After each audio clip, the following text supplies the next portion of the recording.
We thought we would actually be able to produce fruit of a high enough standard that no one else would be able to replicate. I know everybody has got that dream within their own mind, but I think on soil type alone, I know that there's nothing like it in Australia. It's a bit of a hidden treasure in this region. It's known as the Kongorong Flints. As the sea retreated millions of years ago, it left bands of country running north-south, and you'll find that band of flint would go sort of start a bit south of Tantanoola and end up at Port Mac, but it's very unique to the region. It's an alluvial bed of stone, very hard, very rich in minerals, and we believe that the minerals in the soil will actually give us a flavour in our fruit completely distinct of any area in Australia. And it is, if you understand grapes and where they've originated, grapes have generally been developed on some of the richest country in Australia.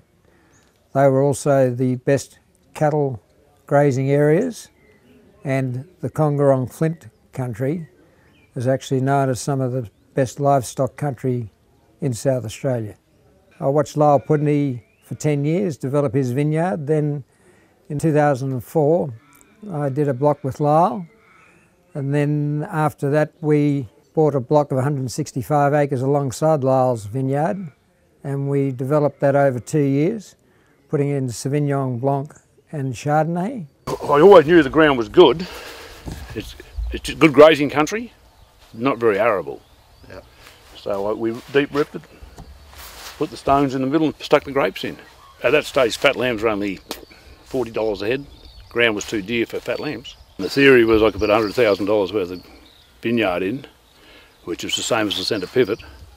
The centre pivot would rust out the apples and the grapes keep growing. To produce a hectare of grass to graze either dairying or beef or lamb takes approximately 6 to 7 megalitres. To produce a hectare of grapes, we can do it with a megalitre or to 1.5 megalitres.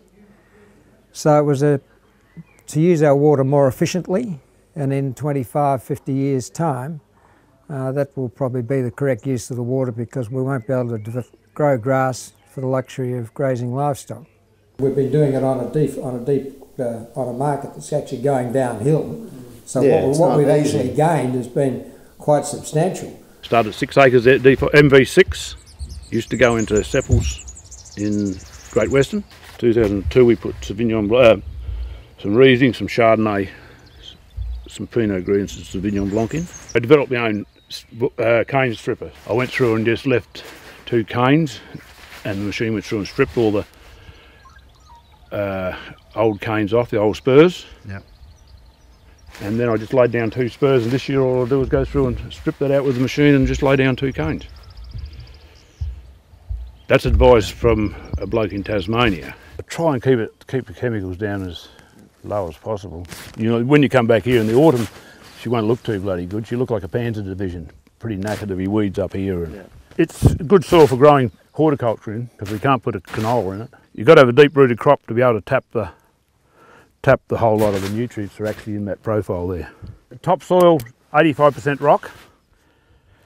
A layer of clay, which is not sodic, which is the roots actually get through it. See, the roots will come through it here.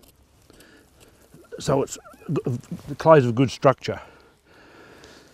The nutrients at the top of the profile is the same as the nutrients at the bottom, down to the limestone, which is around about 1 metre. A place called Puily Fume, is it, in France? Same sort of country. Tastes like those rocks. It tastes like gunpowder smoke. It's more minerally, yeah. Very minerally, even the Riesling.